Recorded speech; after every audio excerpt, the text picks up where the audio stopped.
So 1976 was a weird year worldwide, especially in entertainment. A lot of performers were making big comebacks. Certain genres of music were getting bigger and bigger, including heavy metal and disco. But in the movie and TV industry, the biggest loss or the biggest change was the death of this individual due to unforeseen circumstances. When word got around that Sal Mineo was the died fatally because of a botched robbery, a lot of people basically said that's one of the biggest losses in all of entertainment history. When we were growing up in northern New Brunswick back in the day, Sal Mineo was the type of person who would draw a lot of attention no matter what he did. People would watch or people would talk about getting his big start in Rebel Without a Cause with James Dean and Natalie Wood. We always thought he was going to be a superstar, and we were kind of waiting and waiting and waiting, and hearing he was making kind of a comeback with his stage work, and then to find out he was murdered was just heartbreaking. So we're going to talk today about the career and life of the person that my mother once called the most handsome actor she ever saw, Salvador Mineo Jr., born January 10th, 1939, and of course, New York City. He was an American actor, singer, and director, great recording artist. Now, he's best known for his role as John Plato Crawford in the drama film Rebel Without a Cause, which earned him a nomination for the Academy Award for Best Supporting Actor, making him the fifth youngest nominee in the category, and what he called one of the best juvenile actors of a generation. He also starred in films during that era, in Crime in the Streets, Giant, both 1956, where his character in Giant was a soldier who dies overseas, the famous return to Texas scene.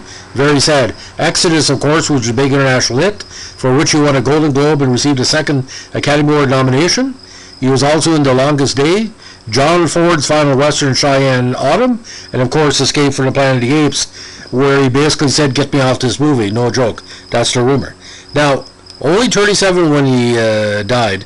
He was the son of all people, coffin makers, Josephine Alvisi and Salvador Mineo Sr. He was of Sicilian descent, as his father was born in Italy and his mother of Italian origin was born in the United States. Mineo was the brother of actress Serena Mineo and actors Michael and Victor Mineo. He also attended the Quintano School for Young Professionals. Now, Mineo's father and mother saw great talent in him at a young age and enrolled him in dancing and acting school at an early age. He had his first stage performance in Tennessee Williams played A Rose Tattoo in 1951. He also played the young prince opposite Yul Brynner in the stage musical The King and I. Now, Brynner took the opportunity to help Mineo better himself as an actor. Now, after he died, Yul said in published reports he had the most raw talent for any young juvenile he ever saw. Now, on May 8, 1954, Mineo portrayed the page lip-syncing to the voice of mezzo-soprano Carol Jones in the NBC Opera Theater's production of Richard Strauss's Salome, in English translation, set to Oscar Wilde's play. Eileen Malbin performed the title role, and Peter Herman Adler conducted Kurt Browning's production. Now, as a teenager, Mineo also appeared on ABC's musical quiz program Jukebox Jury. He made several television appearances before making his screen debut in the Joseph Pevney film Six Bridges to Cross. Of all people, he bet out Clint Eastwood for the lead role. He also successful audition for a part in the Private War of Major Benson as a cadet colonel, opposite of all people again, Charlton Heston. So he was in a rarefied air here. Now, Mineo's breakthrough as an actor came in Rebel Without a Cause, in which he played a somewhat gay, kind of what he call, not say bipolar, but a very tortured character called John Plato Crawford. Now, he played him as a very sensitive teenager, smitten with the main character, Jim Stark, played by James Dean. Now, there's various scenes in the movie that tips off his sexuality, including a photo of Alan Ladd that's in his locker, which you have to watch closely. Of course, Alan Ladd was big with young homosexuals of the 1950s. Now, Mineo's performance, again, resulted in the Academy Award nomination for Best Supporting Actor. And at age 17, he didn't look it, he became the fifth youngest nominee in the category. Mineo's biographer, Paul Jeffers, recounted that Mineo received literally thousands of letters from young female fans and he was mobbed by them by public appearances, and further wrote, he dated the most beautiful women in Hollywood and New York City. Now, to recount how popular he was, you had Tony Curtis, James Dean, Sal Mineo, Frank Sinatra, some of the Italian descent. You also had Dean Martin, who was very popular, Paul Newman. It was a golden era for the male, the male of the species for acting. Women would fawn over all these great actors and singers, but Sal had that, I want to take care of him look that a lot of young women and women in their 20s, that was attractive to a lot of people. Like, he was sort of, not say babyish, but he looked like a person that needed consolation all the time. Now, in Giant, Mineo played Angel Obregon II, a Mexican boy killed in World War II. Many of his subsequent roles were variations of this role in Rebel Without Cause, as he was typecast as a troubled teen. Now, in the Disney adventure Tonka in 1958, for instance, he starred as a young Sioux named White Bull, who traps and domesticates a clear-eyed, spirit-wild horse named Tonka that becomes the famous Comanche, the lone survivor of Custer's last stand. By the late 1940s, Mineo was a major celebrity. He was sometimes referred to as the Switchblade Kid, a nickname he earned from his role as a criminal in the movie Crime in the Streets. Now, when Tab Hunter came along, Tab Hunter said in published reports, if I could be big as Sal Mineo in relation to my covers, I'm going to be just beyond the pale. Back in the day, in the late 50s, early 60s, Elizabeth Taylor, Richard Burton, you had, again, Sal Mineo, James Dean, passed away, Natalie Wood, West Side Story Group, very popular. The original, he was original Brat Kid, as we say, because a lot of people saw him on the screen as a kind of a tortured soul.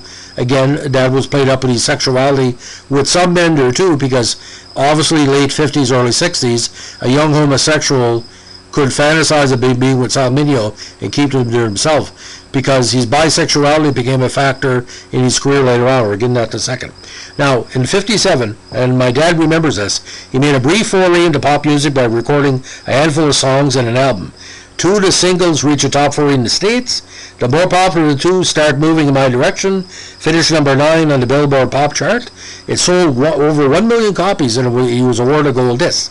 He starred as drummer Gene Krupa in the movie The Gene Krupa Story, directed by Don Weiss with Susan Connor, James Dean, and the beautiful Susan Oliver.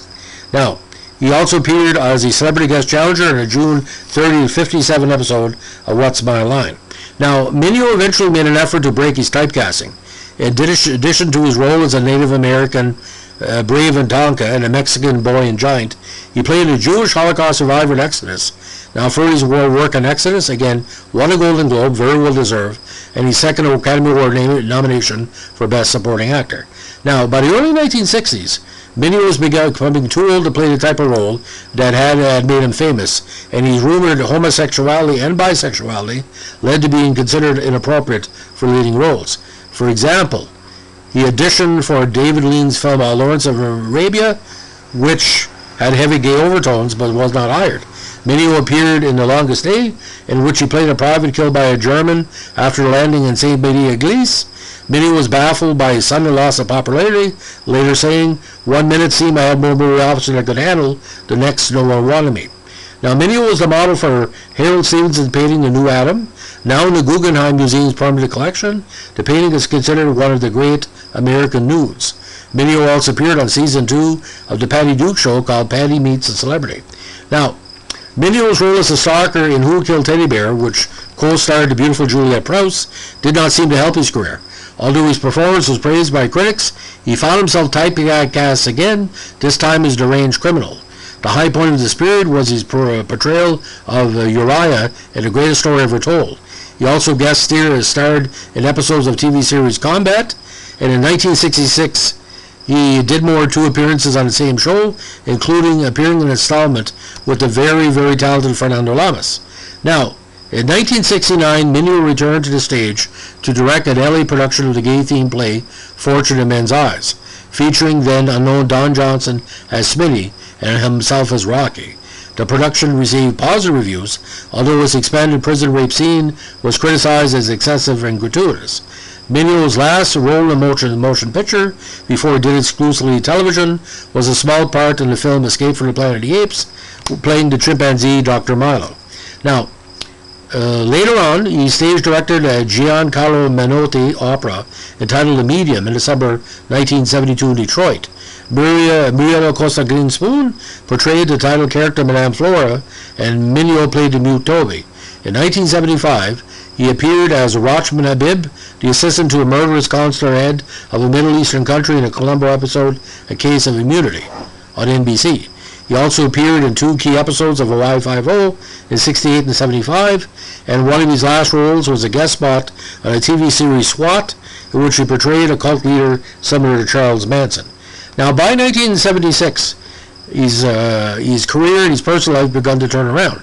While playing the role of a bisexual burglar in a series of stage performances of the comedy P.S. Your Cat is Dead in San Francisco, Mineo received substantial publicity from many positive reviews and moved to LA along with the play.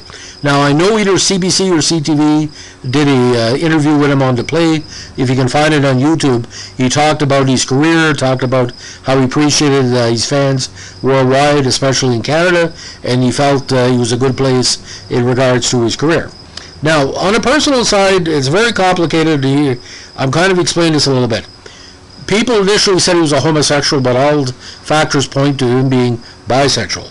Now, Mineo had met English-born actor Jill Hayworth on the set of the film Exodus in 1960, in which he portrayed young lovers. Now, they were together, according to published reports, on and off for many years. They were engaged to be married at one point. Now, according to Mineo's biographer Michael Greg Michaud, Hayward canceled the engagement after she caught Mineo engaging in sexual relations with another man. The two did remain very close friends until Mineo's death. Now, Mineo also expressed disapproval of Hayward's brief relationship with a much older television producer, Aaron Spelling. One night when Mineo found Hayward and Spelling at a private Beverly Hills nightclub, he punched Spelling in the face, yelling, "Do you know how old she is? What are you doing with her at your age?" While some have described Hayworth as being nothing but a close friend and a beard to Mineo to conceal his same-sex partners, Michaud casts doubt about his claim.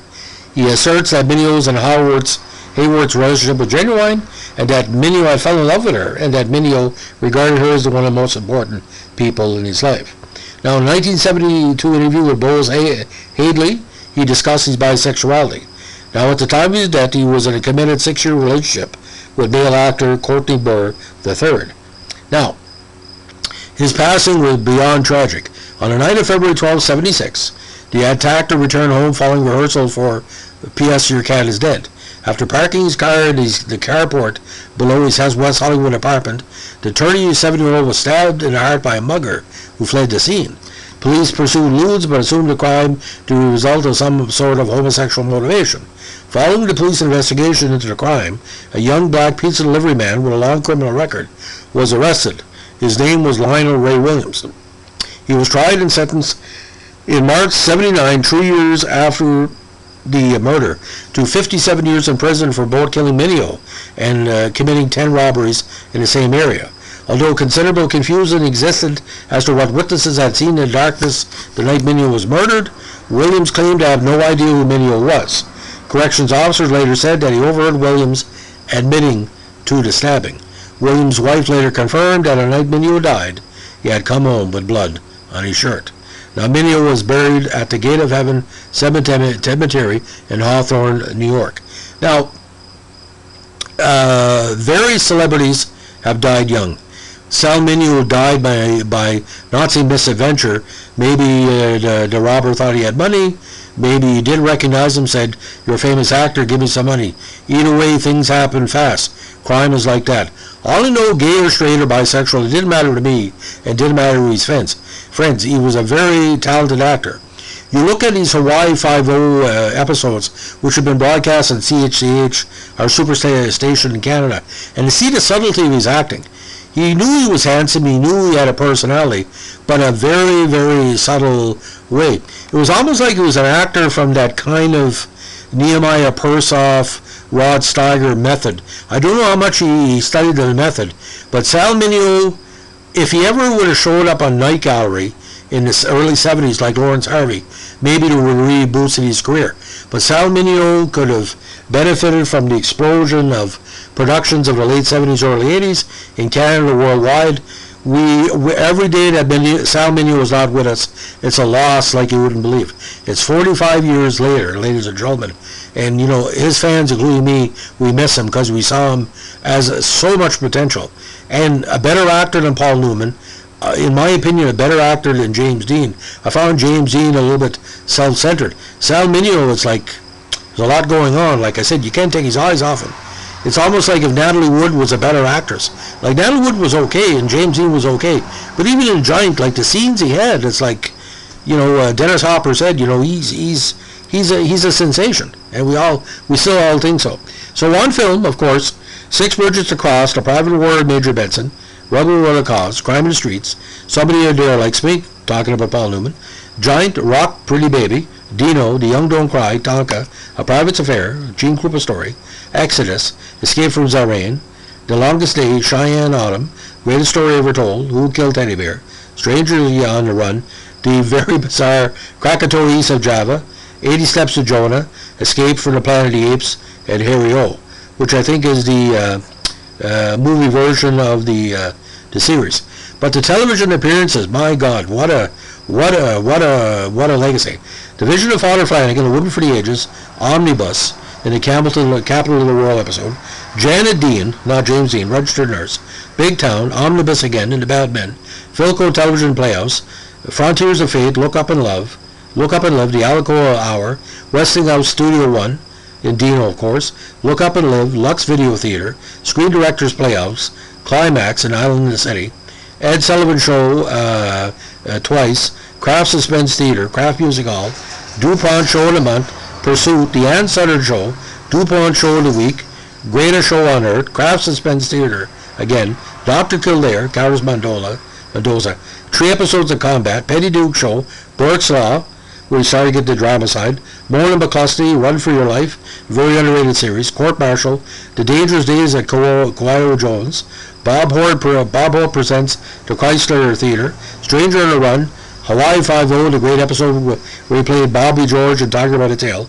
Mission Impossible, The Challengers, The Name of the Game, My Three Sons, The Immortal Dan August, Search of America, How to Steal an Airplane, The Family Rico, Griff, Harry O, of course. He played 2 episodes there, 73 and 75. Tenafly, Police Story, a very underrated episode. Columbo, Case Immunity, if you can find it, tremendous. Hawaii Five-0 in the famous Nehemiah Persoff co-starring the famous Double Cross gangster episode. Harry O, 2 episodes of SWAT, including Deadly Tide Part 1 and 2. Police Story again, this time 75, Eleanor Queen, and of course his last performance in Joel Forster. Now, Academy Awards, 2 nominations for Exodus in 61, Rebel in 56, again. Best Supporting Actor for Golden Globes, 61 for Exodus. Primetime Emmys, big Best Single Performance by an Actor, Studio One, and again that's the, what is it now? What's the episode again? No, tremendous performance because Studio One was always on the front runner of actors. And the Laurel Awards, of course, Top Male Supporting Performance. I think Laurels were, it's either critics or what they call the fans combined. He won that away. Now, again, one of the youngest actors ever to be nominated, and on the list, short list of their LGBTQ supporting role nominees. Just to recap, Mineo, John Gielgud, Joel Grey, who got John Gielgud nominated twice, Marlon Brando, of course, bisexual, Jay Davidson, Kevin Spacey, and Ian McKellen. Now, Sal Mineo and John Gielgud are the only 2 actors to be nominated twice, LGBT actors to be nominated twice, and of course Gielgud won for Arthur. Now, Mineo's characterization of Plato cannot be really defined as anything but Sal Mineo deep down, like a part of Sal Mineo's character. If only one person could have played that part, was Sal Mineo. But imagine you start your career and you've peaked already. I think that was a big part of it. How do you get past, like John Cazale with Frito in Godfather 1 and 2, very good actor in different other movies, but he was typecast. You know, the person, the kind of the simpleton that makes mistakes and tries to double cross to get away from his past. But like I said, Rebel Without a Cause, if you have a chance to watch that, don't look at James Dean performance. Don't just start the movie, watching the movie when Mineo shows up. The movie shifts. It starts as a teen movie, then turns into literally a teen psychology angst movie. Because the James Dean character is easy to read, but the Mineo character, Plato, my God, when I first saw that movie, I said to myself, Jesus, how in the heck can anybody act this role and not win, all the awards out there? He was robbed by Rebel Without a Cause, ladies and gentlemen, in my personal opinion. So again, it is 40-some years later, and Sal Mineo not around. What a loss for the entertainment industry. Just like Elvis passed away, Prince, different people, there's a loss. You can never fill the shoes of Sal Mineo. So ladies and gentlemen, that's our latest of our screenshot remote control columns. We like all the support and respect you're giving the channel. We passed 55,000 hits. And I was going to do a column on Sal Mineo when I was still working for Brunswick News, didn't have an opportunity. And I'd like to apologize to all my readers who are Sal Mineo fans. It's a little bit late, maybe 10 years too late, but never too late. That's what my podcast channel is, to write the columns or present the write-ups that I couldn't do in print for Brunswick News and the other publications I work for. Thanks for listening. Bye.